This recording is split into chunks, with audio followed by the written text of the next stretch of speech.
பகவத்கீதையில் 2வது சாப்டரில் 40வது ஸ்லோகம். நேகாபிக்ரமநாசோஸ்தி பிரத்யவாயோ ந வித்யதே ஸ்வல்பமப்யஸ்ய தர்மஸ்ய த்ராயதே மகதோ பயாத்.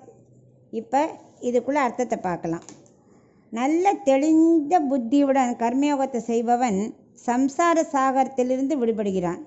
அவனுக்கே அந்த ஆத்ம ஞானம் கிட்டுகிறது. வேதம் சொன்னபடி அவரவர்கள் குலதர்மப்படி கர்மயோகத்தை செய்ய வேண்டும். தாழ்ந்த பலனுக்காக செய்யக்கூடாது.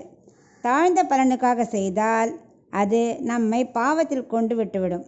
உயர்ந்த பலனான மோட்சத்திற்காக கர்மாவை செய்தால் அது நமக்கு மீளா இன்பத்தை கொடுக்கும். ஒரு உதாரணமாக, எந்த நதியில் குளித்தாலும் பாவம் போகாது.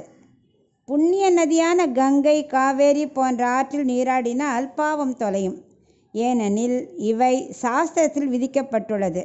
எந்த கர்மாவும் சாஸ்திரம் சொன்னபடி செய்யணும், அப்போ தான் பாவம் வராது. அதனால் கர்மயோகத்தை சாஸ்திரம் சொன்னபடி செய்யணும்.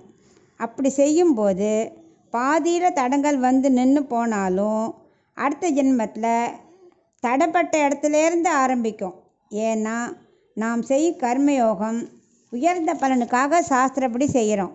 ஆனால் ஞான யோகம் பாதியில் தடைப்பட்டாக்க அடுத்த ஜென்மாவில் மறுபடியும் முதலேருந்து தான் தொடங்கணும். ஏன்னா பக்தியோ பூஜையோ பாதியில் விட்டாச்சுன்னா அது பாதிப்பு ஏற்படுத்தும். எனவே ஞான யோகத்தை விட கர்மயோகத்தை செய்வது எளிது என்று அவனுக்கு கர்மயோகத்தை பற்றி கூறுறார்.